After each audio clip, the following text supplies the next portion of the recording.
O ministro Dias Toffoli informa que o envio do caso do Banco Master à primeira instância só será analisado após o fim das investigações da Polícia Federal. A repórter Thalita Laurino explica o que muda nesse processo. Thalita, seja bem-vinda de volta.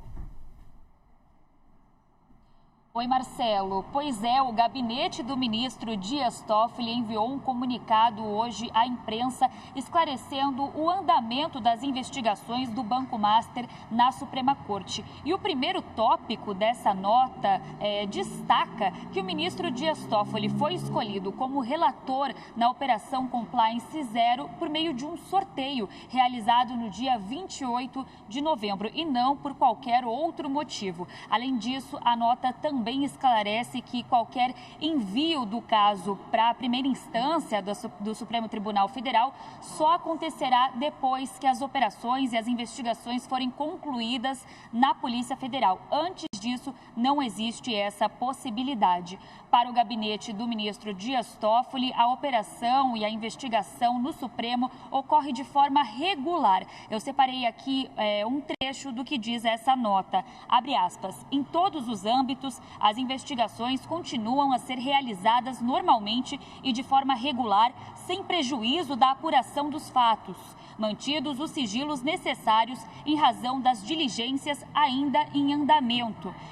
Muitas das medidas tomadas pelo ministro Dias Toffoli estão sendo criticadas nos bastidores pela Polícia Federal e até pela própria Justiça, né? O ministro Edson Fachin, inclusive, teve que retornar mais cedo a Brasília, antes do fim do recesso do Judiciário, para conseguir resolver uma crise envolvendo a imagem do Supremo Tribunal Federal por conta de decisões que foram tomadas pelo ministro Dias Toffoli. Eu separei aqui 3 dessas decisões que mais são consideradas controversas. A primeira delas é que o ministro ele restringiu o acesso à Polícia Federal aos materiais apreendidos na Operação Compliance Zero da própria Polícia Federal. Depois, ele acabou voltando atrás nessa decisão e permitiu que 4 peritos pudessem ter acesso a esses materiais. Mas isso, é claro, causou um grande incômodo na PF.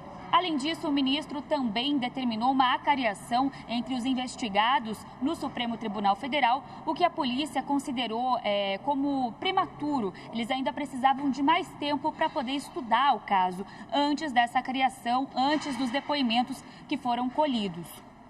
A determinação também, o ministro Dias Toffoli determinou que os depoimentos ocorram no Supremo e não na própria Polícia Federal, como é o de costume. Além de tudo isso, hoje o Banco Central acabou abrindo uma investigação interna para apurar o crescimento acelerado do Banco Master. Essa investigação foi determinada pelo presidente da autarquia, Gabriel Galípolo, e não tem um prazo para terminar. Então a gente continua por aqui acompanhando esses bastidores. Volto com você, Marcelo. Tá certo, Thalita. Obrigado pela participação. Eu vou chamar de volta aqui o Vinícius Torres Freire para falar justamente sobre essa questão do Banco Master aí e também da atuação do ministro Dias Toffoli. Vinícius, essa carta, essa nota que o ministro divulgou, você acha que abaixa um pouco a temperatura das críticas em relação a ele ou não muda muito aí no processo? Não muda nada porque ele disse que estou correto. Né? Ele não tem nenhuma informação nova. Não tem nenhuma mudança de atitude. A única coisa de diferente que tem é uma menção explícita à possibilidade de que parte do inquérito sobre o Banco Master passe para uma instância inferior, no caso, a Justiça Federal de São Paulo e do Distrito Federal. Essa é a novidade que já vinha havendo esse boato faz tempo. Parece que isso foi resultado de pressão dos próprios ministros do Supremo para dar uma limpada na barra. E agora o ministro não confirmou, mas pelo menos o Dias Toffoli não confirmou, mas pelo menos disse que está discutindo a possibilidade e depois das investigações ele deixaria parte do inquérito voltar. O resto é ele dizendo assim, não, eu estou agindo corretamente. O problema é que ele criou limitações, encrencas ao andamento do processo, encurtando os prazos da Polícia Federal, dificultando o acesso da Polícia Federal às provas, determinando qual perito da Polícia Federal vai investigar, vai averiguar as provas e uma lista grande. E tem o fato de que a família dele está envolvida com os envolvidos no caso da família do Banco Master. Então, assim, tudo isso continua de pé. E o caso continua se ramificando, né? No mundo ideal, talvez, ele pudesse se declarar impedido de julgar isso daí, né? Se ele se declarasse impedido, né, nesse mundo ideal, que é o mundo das fadas, ainda mais o Brasil, ele teria dizendo assim, olha, eu estou reconhecendo que alguma coisa pode estar errada, é isso que tem na cabeça dele. É claro que desde o início ele teria que ter feito isso, né? Se existe uma possibilidade, e ele sabia, só ele sabia, ou quase pouquíssimas pessoas além dele sabiam, ele tinha que ter feito isso no começo. Agora ele estaria dizendo, olha, estou enrolado, errei, no mínimo.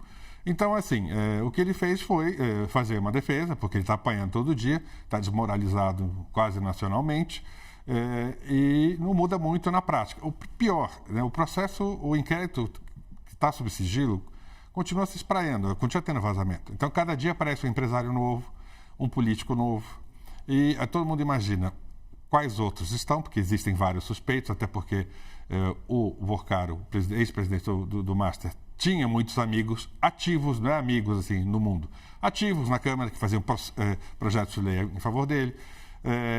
Tem mais empresários envolvidos que estão sendo investigados e, ainda por cima, tem suspeita de que outros fundos e outros negócios do Vorcaro possam explodir ainda. Então, assim, você tentar manter sigilo sobre isso, uma operação que envolve tanta gente poderosa, causa suspeita. Por quê? Essa pergunta continua. É verdade.